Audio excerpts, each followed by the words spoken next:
The morning sun cast long shadows across the wheat fields of New Montana colony as Sarah Chunvolkov stepped out of her small farmhouse. She breathed deeply, taking in the crisp air that reminded her of Earth's prairies. The colony world had been humanity's answer to overcrowding, a peaceful settlement far from the political machinations of the inner systems. Sarah had chosen this quiet life deliberately. After 20 years of marriage to Marcus, she understood the value of peace. Her husband's past remained largely unspoken between them, buried beneath layers of domestic tranquility and shared dreams of growing old, together on their small farm. Marcus had left 3 days ago on a supply run to the orbital station. The journey typically took a week, giving Sarah time to tend to their hydroponic gardens and prepare for the harvest season. She hummed softly as she checked the moisture levels in the soil, her weathered hands gentle with the young plants. The first sign of trouble came as a distant rumble in the atmosphere. Sarah looked up, shielding her eyes against the morning glare. 3 sleek vessels descended through the clouds, their angular designs unfamiliar and threatening. The ships bore the crimson markings of the Zephyrian hegemony, a militant alliance that had been expanding aggressively through the outer rim territories. Sarah's heart raced as the ships landed in her wheat field, crushing the golden stalks beneath their landing gear. She had heard the reports on the galactic news feeds. The Zephyrians claimed humans were an inferior species, unworthy of the worlds they inhabited. They had been systematically claiming human colonies, enslaving or eliminating the populations. The ship doors hissed open and tall reptilian figures emerged. Zephyrians stood nearly 8 feet tall, with scaled skin that shifted from deep green to bronze in the sunlight. Their eyes were large and multifaceted, giving them an insectoid appearance despite their otherwise humanoid form. They moved with predatory grace, plasma weapons held casually in their clawed hands. The leader, distinguished by silver markings along his crest, approached Sarah with an air of supreme confidence. His translator device rendered his hissing speech into accented human standard. "Human female, you will surrender this territory to the hegemony. Your species' claim to this world is invalid. You have 1 solar rotation to evacuate." Sarah stood straighter, finding courage she didn't know she possessed. "This is our home. We've lived here peacefully for 15 years. We have legal claim papers registered with the Galactic Settlement Authority." The Zephyrian commander's crest flared with what might have been amusement. "Your primitive authorities hold no power here. The hegemony recognizes only strength. Your kind are weak, suitable only for labor or elimination." "We're not weak," Sarah said quietly. "You just haven't met the right humans yet." The commander's laugh was a harsh, grating sound. "I have studied your species, female. You are soft, emotional creatures who rely on technology you barely understand. Your military is a joke compared to hegemony forces. We have conquered 17 human colonies without significant resistance." Sarah's hands trembled slightly, but her voice remained steady. "My husband will be back soon. You should leave before then. Your mate?" The commander turned to his subordinates, speaking in rapid Zephyrian. They responded with what sounded like laughter. "Human pair bonds are another weakness. Emotional attachment clouds judgment and weakens resolve. When your mate returns, he will join you in submission to hegemony rule." The commander gestured to his soldiers. "Search the dwelling. Catalog all technology and resources. This world will serve as a processing center for human agricultural slaves." As the Zephyrians moved toward her home, Sarah backed away slowly. Her mind raced, trying to remember the emergency protocols Marcus had insisted she learn. He had been paranoid about keeping their location secure, using multiple layers of encryption for their communications. At the time, she thought it excessive for simple farmers. Now she understood. Sarah reached the small communications shed behind the house, her fingers working quickly over the quantum relay system. The equipment was far more sophisticated than anything a farming colony should possess. Military-grade hardware that Marcus had installed just in case. She activated the emergency beacon, sending a coded message across the galaxy. The signal would bounce through a dozen relay stations, untraceable and encrypted with algorithms that would take even advanced civilizations years to break. The message was simple: the Volf's mate is in danger. Come home. Within minutes, the Zephyrians had secured her property. They moved with efficient brutality, cataloging every piece of technology, every resource that could be exploited. Sarah watched from the shed as they trampled through her garden, destroying years of careful cultivation. The commander found her hiding place within an hour. He dragged her out by her arm, his claws leaving shallow cuts on her skin. Clever human trying to call for help. Your primitive communication devices are no match for our signal jammers. No distress call will reach beyond this system. Sarah said nothing, but something in her expression must have concerned him. The commander studied her more carefully, noting the expensive communication equipment, the subtle defensive measures built into what appeared to be a simple farmhouse. You are not ordinary colonists, he said slowly. What is the nature of your mate's previous occupation? He's a farmer, Sarah replied. Just like me. The commander's crest flattened against his skull, a sign of suspicion among his species. Search the dwelling again.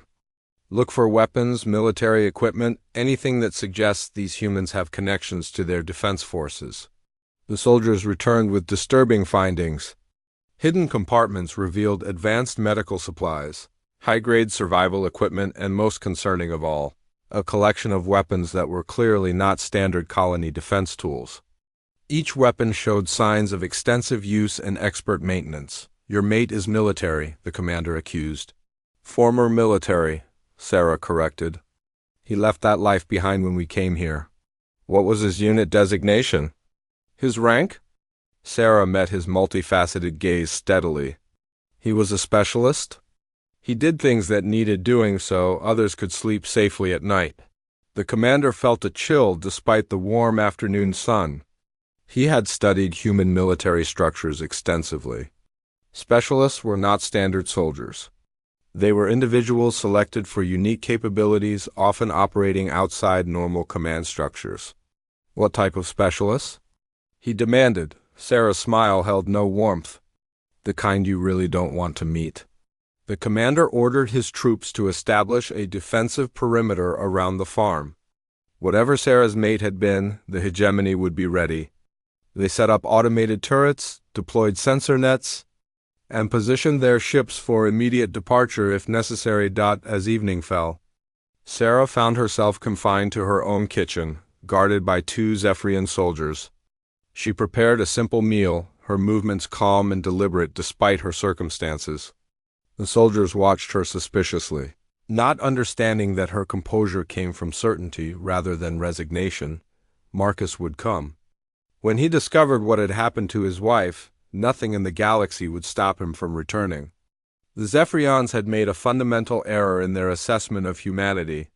They saw emotional attachments as weakness, not understanding that love could transform an ordinary man into something far more dangerous than any soldier. The commander spent the night reviewing intelligence files on human military specialists. The more he read, the more concerned he became. Humans had produced warriors of surprising capability when properly motivated.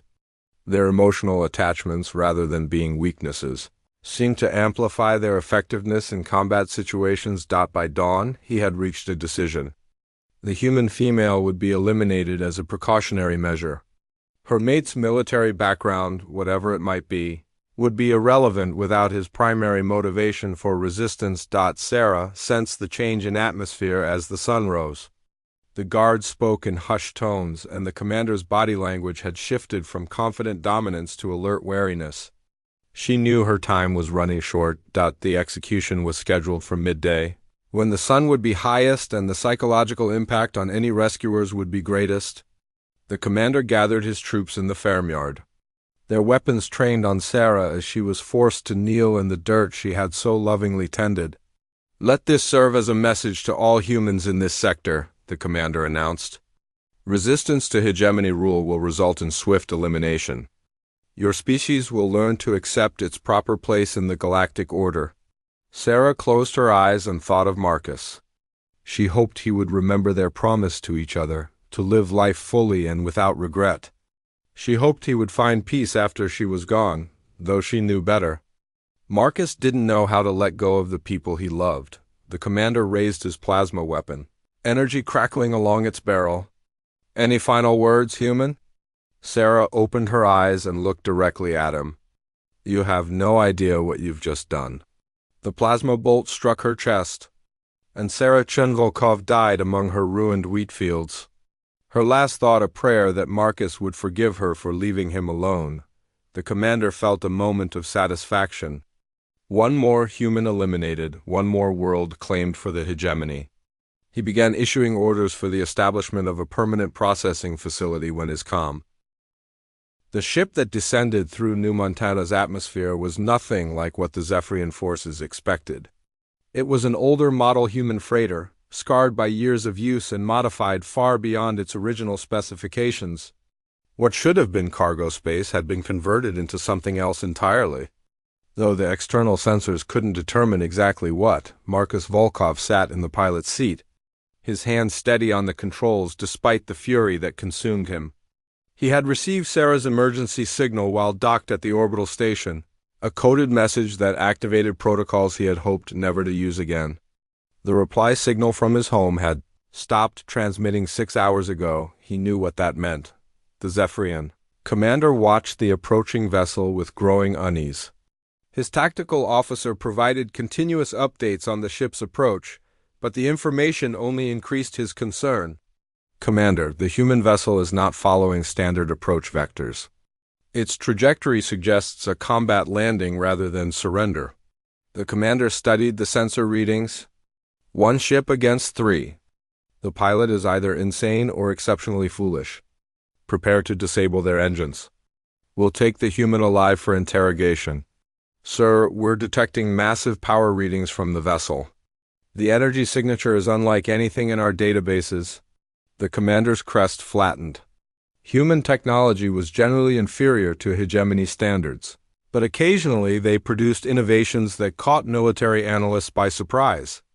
"What type of power source?" "Unknown, sir. The readings are inconsistent with standard fusion drives." "There's something else aboard that ship?" Marcus's vessel touched down in the ruined wheat field, less than 100 meters from where Sarah's body lay covered by a hegemony standard.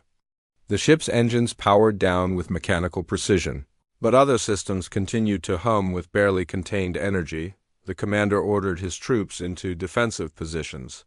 47 Zephyrian soldiers against 1 human pilot seemed like overwhelming odds, but something about the situation felt wrong.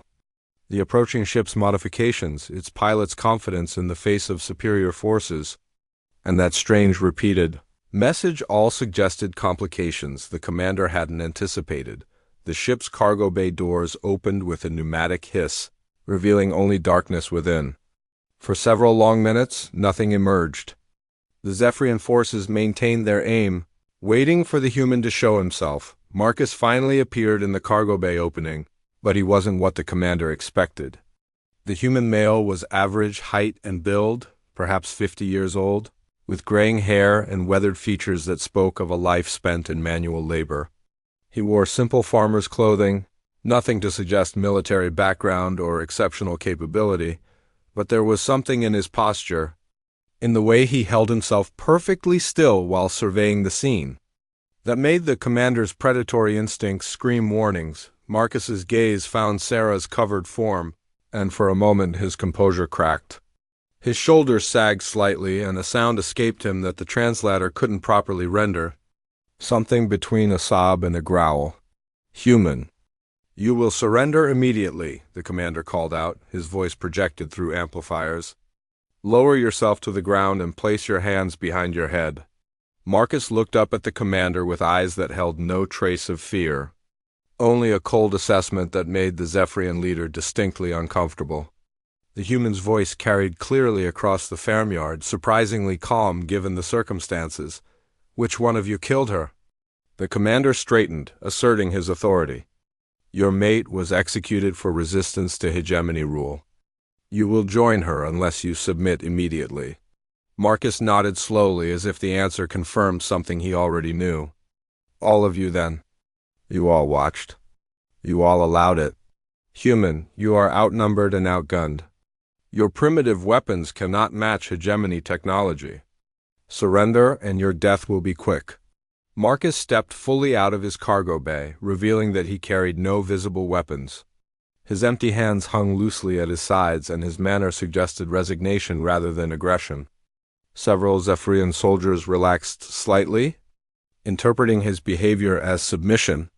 "You studied human military files," Marcus said, his voice carrying a conversational tone that somehow made it more disturbing. "Did you happen to research psychological warfare specialists?" The commander's crest rose in alarm. Psychological warfare specialists were mentioned in several classified hegemony reports. Humans who used unconventional tactics to achieve objectives far beyond their apparent capabilities. "What unit did you serve with, human?" Marcus smiled, an expression that held no warmth whatsoever. "I wasn't military. I was contractor work. The jobs that needed doing when the military couldn't be officially involved." The commander felt his scales prickle. Contractor specialists were worse than military ones. They operated without rules of engagement, without oversight, without the moral constraints that limited conventional forces. "What was your designation?" "They called me the Baba Yaga," Marcus said quietly, "though I doubt your databases have much information about that particular legend." The commander's tactical officer was already running searches through hegemony intelligence networks. The results that came back made his blood run cold. Baba Yaga was a human mythological reference, but more importantly, it was a code name that appeared in several classified incident reports. The files painted a picture of impossible missions accomplished by a single operative, military installations disabled without a shot being fired, enemy commanders found dead in secure locations with no indication of how the assassin had gained entry, entire enemy operations compromised through psychological manipulation so subtle that the targets never realized they had been defeated. The Baba Yaga was a ghost story that other military contractors told to frighten new recruits. The human standing in the farmyard couldn't possibly be the same individual. "Sir," the tactical officer whispered urgently, "the intelligence files suggest this individual is responsible for over 300 confirmed enemy eliminations. The psychological profile indicates extreme efficiency and complete disregard for personal safety when protecting designated targets." The commander felt the first real fear he had experienced in years. "How many confirmed kills?" "The files are incomplete, sir. Most of his missions were classified at levels above our access, but the available records suggest several thousand enemy casualties over a 20-year period." Marcus was still standing motionlessly beside his ship, apparently waiting for something. The commander realized he needed to end this situation quickly before it developed further complications. "Kill him," he ordered. Plasma bolts lanced across the farmyard, striking the spot where Marcus had been standing. But the human was no longer there. In the split second between the order and the weapon's discharge, he had moved with speed that seemed impossible for someone his age. The commander spun, searching for his target. When the screaming started, Marcus had reached the first group of soldiers before they could track his movement. What happened next violated everything the Zephyrians understood about human capabilities. The aging farmer moved like liquid death, using the soldiers' own weapons against them, turning their superior numbers into a disadvantage. He didn't fight like a soldier.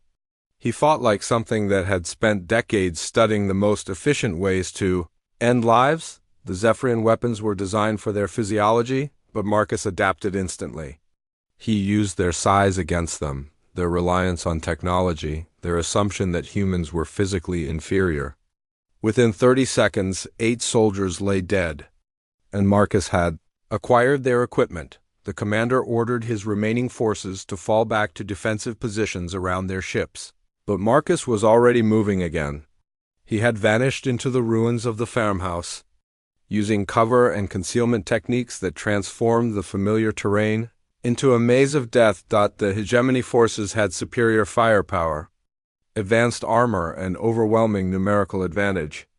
Marcus had something more dangerous: 40 years of experience in killing things that thought they couldn't be killed. The battle that followed would be studied in military academies across the galaxy for decades afterward. Not for its scale or strategic importance, but for the demonstration of what a single human could accomplish when properly motivated. Marcus used the farm's irrigation system to create diversions. He sabotaged the Zephyrian ship's landing gear, trapping the crews on the ground. He exploited their communication frequencies, feeding them false information that turned their coordination against them, but most importantly, he made them afraid. The Zephyrians began to understand why humans called him Baba Yaga. He became a presence rather than a person, striking from shadows and vanishing before retaliation was possible. Their advanced sensors couldn't track him consistently. Their superior reflexes couldn't match his unpredictability. One by one, the hegemony soldiers fell to an enemy they could barely perceive, let alone defeat. The commander found himself alone as evening approached, his entire force eliminated by a single human who had fought like something out of legend. He had barricaded himself in his command ship, sealing all entrances and activating every defensive system available. Marcus appeared on his view screen, as if materializing from empty air. The human stood outside. The Zephyrian commander died with Marcus's hands around his throat, but his death was only the beginning. Marcus had made a promise, and the galaxy was about to learn why the Baba Yaga had become legend among those who dealt in death. The abandoned hegemony ships became Marcus's tools. Their communication systems gave him access to military networks. Their computers contained detailed intelligence on every Zephyrian operation in the sector. Most importantly, their transponder codes would allow him to move freely through hegemony-controlled space. Marcus spent 3 days studying the enemy's organizational structure, identifying key personnel and critical facilities. The Zephyrians had built their expansion on a foundation of perceived superiority and systematic brutality. He would destroy both. The first target was Commander Thane's replacement, War Leader Kasix, who commanded the hegemony's regional operations from a heavily fortified station in the Kepler 442 system. The station housed over 10,000 personnel and served as the coordination center for attacks on human colonies. Marcus approached the station using the dead commander's ship, his altered features hidden beneath Zephyrian armor taken from the farmhouse battlefield. The disguise wouldn't survive close inspection, but it only needed to last long enough to reach the station's docking bays. Patrol vessel Crimson Talon requesting emergency docking. Marcus transmitted, using vocal patterns he had recorded from the dying commander. Encountering mechanical difficulties after engagement with human resistance forces. Acknowledged, Crimson Talon. Bay 7 is clear for emergency docking. Medical teams are standing by. Marcus guided the ship through the station's defensive perimeter, noting the placement of weapons emplacements and shield generators. The hegemony's confidence in their superiority had made them predictable. They relied on overwhelming force rather than tactical flexibility. The station was a monument to Zephyrian military might, its corridors lined with trophy displays showing conquered worlds and enslaved populations. Marcus moved through the complex, with practiced efficiency, his stolen uniform providing cover while he planted charges in critical systems. He had learned long ago that the most effective warfare targeted an enemy's capacity to think clearly. The explosions he triggered weren't designed to destroy the station immediately, but to create chaos and confusion that would make rational decision-making impossible. The first blast knocked out the station's primary power grid, plunging sections of the complex into emergency lighting. The second destroyed the main communication array, cutting the station off from contact with the broader hegemony fleet. The third triggered containment failures in the environmental systems, filling corridors with toxic gases that forced evacuations. In the confusion that followed, Marcus began his real work. War Leader Kasix found himself trapped in his command center as reports poured in of system failures throughout the station. His officers struggled to coordinate response efforts while dealing with cascading emergencies that seemed designed to overwhelm their capabilities. Sir, we've lost contact with decks 7 through 12. Emergency teams report sealed blast doors and atmospheric contamination. What about security feeds? Offline, sir? Something is systematically destroying our sensor networks? Kasich felt his crest flatten with rising panic.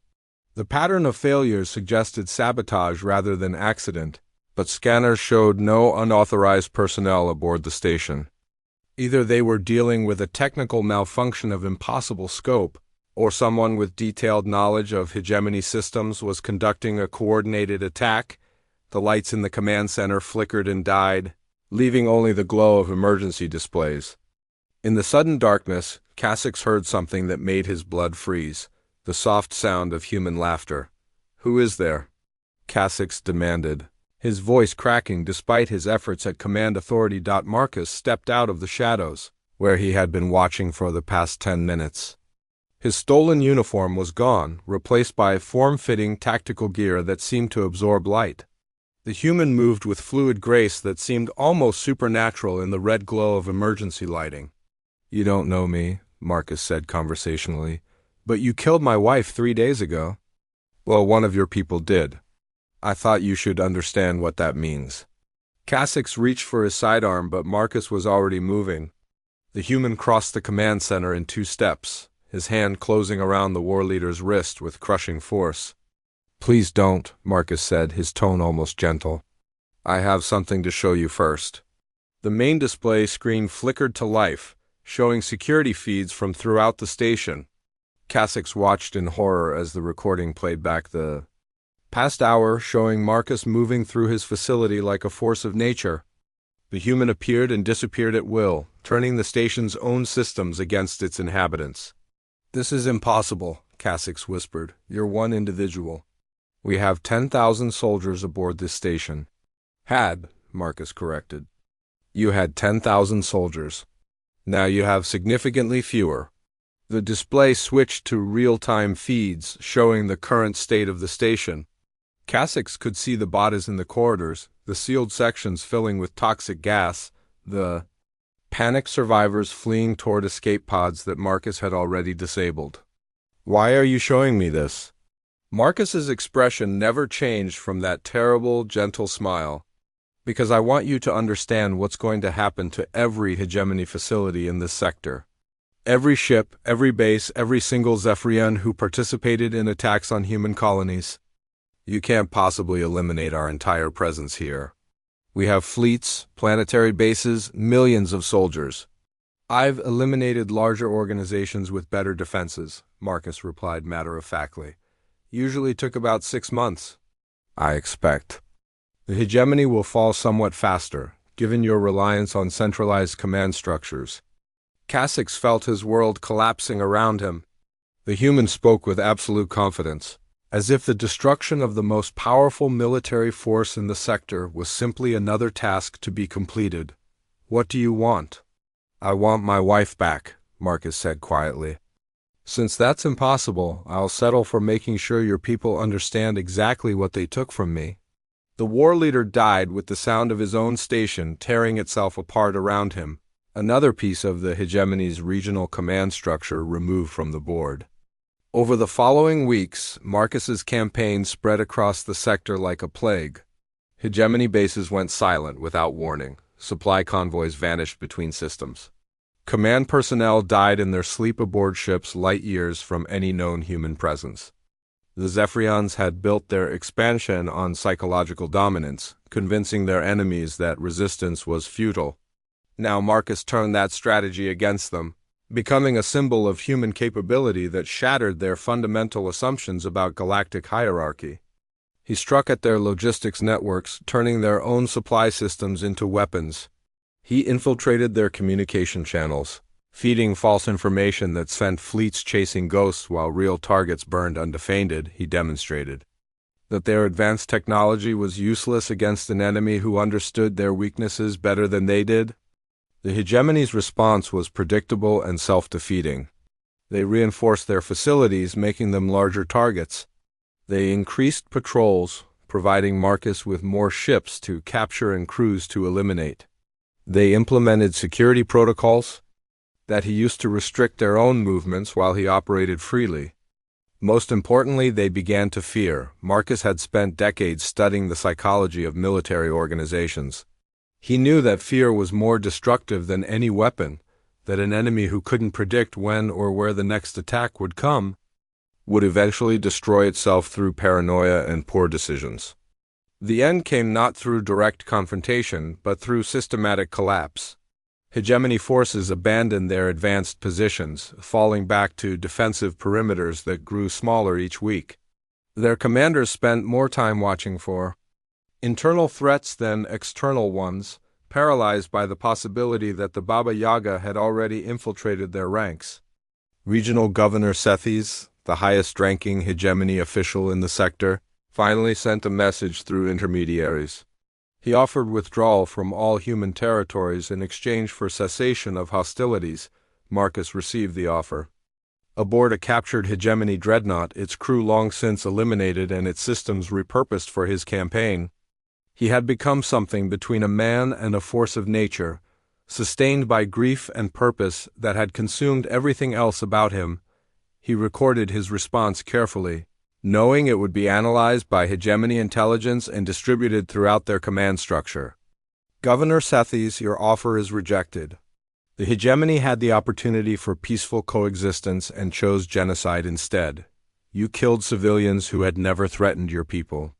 You destroyed families who wanted nothing more than to farm and raise their children in peace.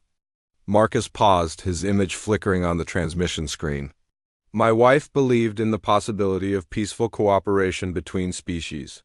She thought that understanding and mutual respect could overcome the fear that drives conflicts like this one. Your people proved her wrong when they murdered her for the crime of being human.